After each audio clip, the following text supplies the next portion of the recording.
আজকের যুবক ভাইদের অধপতনের কারণ হলো আজকে আমাদের ইসলামী জ্ঞানের সাথে কোনো সম্পর্ক প্রপারলি নেই।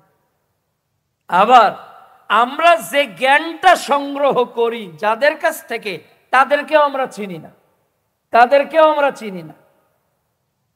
আচ্ছা বলেন, একজন এই গাবতলিতে বা এই গোলাবাড়ি বাজারে দেখবেন যে হঠাৎ মাঝে মধ্যে একজন একটা মাইক্রো নিয়ে এসে কিছু গাছপালা ডাল নিয়ে বসে আর বলে এক ওষুধে 100টা রোগ সেরে যাবে। বলে না, 1,00,000 টাকার চ্যালেঞ্জ। কার আছে কোমর ব্যথা, আসেন 1 মিনিটে ঠিক হয়ে যাবে। কার আছে দাঁতের সমস্যা, আসেন 2 মিনিটে ঠিক হয়ে যাবে। MBBS doctor, FCPS doctor, BCS ডাক্তারদের কোনো খবর নেই ওর এক ওষুধে 100টা অসুখ সেরে যাবে। আর একজন বিসিএস, এমবিবিএস, এফসিপিএস রোগের জন্য 5টা 7টা 10টা ওষুধ দেয়। তাহলে এর তো স্লোগান অনেক বেশি। এখন বাংলাদেশে বা আপনাদের এই এলাকায় ওই চ্যালেঞ্জ ছুড়াও, ওই লোকের ওষুধ বেশি খান নাকি 500 টাকা দিয়ে ডাক্তারের ভিজিট দিয়ে, 1000 টাকা দিয়ে ডাক্তারের ভিজিট দিয়ে আধা ঘন্টা 1 ঘন্টা লাইনে দাঁড়িয়ে থেকে এরপর প্যাথোলজিক টেস্ট 8-10 হাজার টাকার করে আর 5-7 হাজার টাকার ওষুধ নিয়ে বাড়ি যান? তাই করেন না? তাহলে ওর এই হুঙ্কার আপনি শোনেন না কেন? যে ওর হুঙ্কারই শেষ, বাস্তবতায় ওর কথা ও কাজে কোনো মিল না।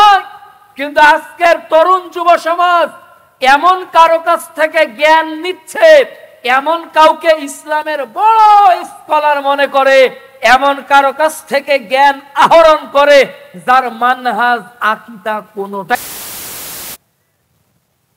এমন যুবক ভাইয়েরা আছে না, তার কাছে জ্ঞান অর্জনের মাধ্যম হলো ভিউয়ার্স। কার বেশি? ভিউয়ার্স বেশি না হলে কি সে ভালো আলোচক? তার মাহফিলের ডেট পাওয়া যায় না, লাখ লাখ মানুষ তার মাহফিলে।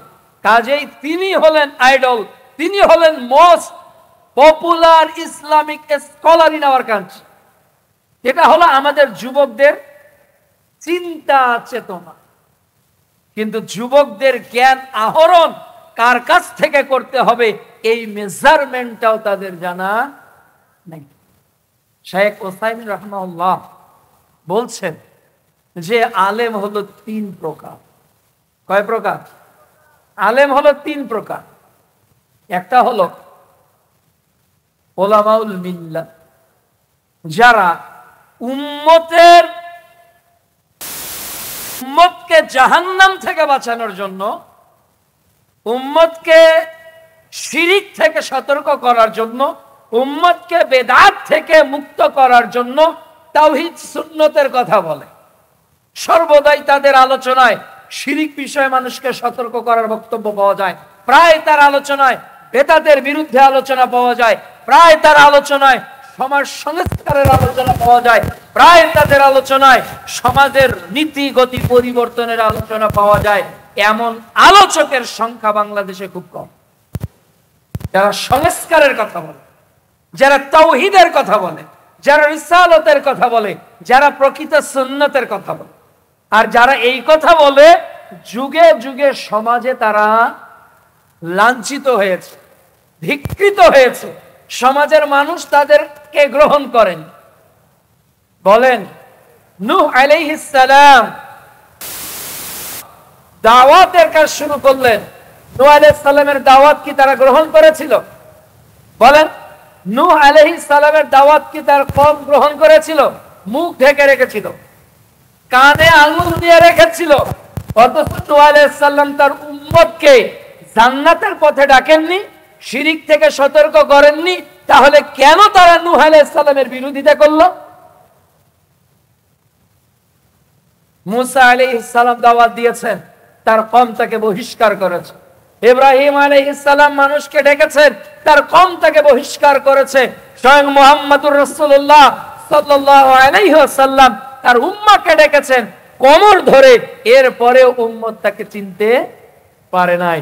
তাহলে যুগে যুগে যারা সমাজ সংস্কার করে, যারা বাতিলের বিরুদ্ধে কথা বলে, যারা শিরকের বিরুদ্ধে কথা বলে, যারা বেদাতের বিরুদ্ধে কথা বলে, এই আলেমগুলো হলো আলিমুল মিল্লাত, যারা হাসানুর মেজাজ নিয়ে কাজ করে। 2 নম্বর আলেম হলো আলিমুল উম্মাহ, যারা প্রয়োজন অনুযায়ী কথা বলে।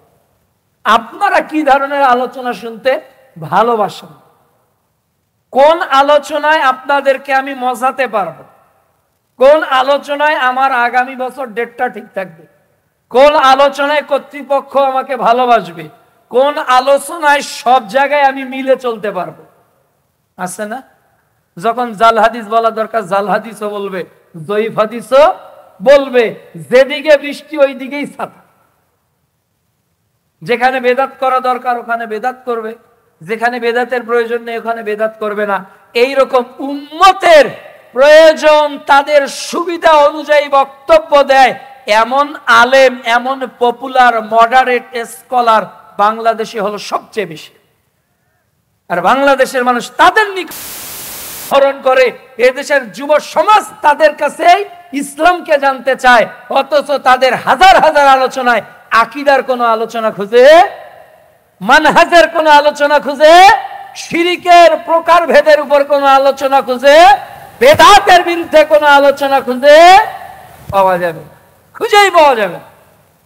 কেন? এরা আপনাদের মতো করে কথা বলে। 3 নম্বর হলো ওলামা উদ্দৌলাহ, সরকারি আলেম, যুগে যুগে থাকে, যখন যে গভর্নমেন্ট পদে থাকে, চেয়ারে থাকে, ওই পক্ষে কথা বলার কিছু আলেম সব জায়গায় থাকে না? সব জায়গায় থাকে।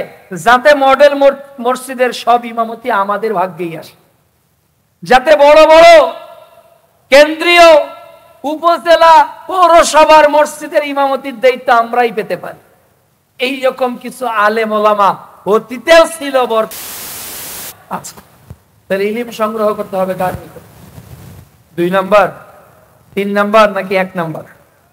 যারা মিল্লাতের প্রয়োজনে, শিরিক চলছে বাংলাদেশে, বেদাত চলছে বাংলাদেশে, যে বক্তা বেদাতের সঙ্গে 1 মিনিট সম্পর্ক স্থাপন করবে, 1 মিনিট আপোষ করবে, ওই বক্তার সাথে আমাদের কোনো সম্পর্ক।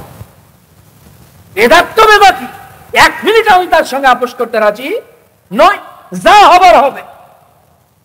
কিন্তু এইরকম ঝুঁকি নিয়ে বক্তব্য কয়জন দিবে? অল্প কিছু লোক।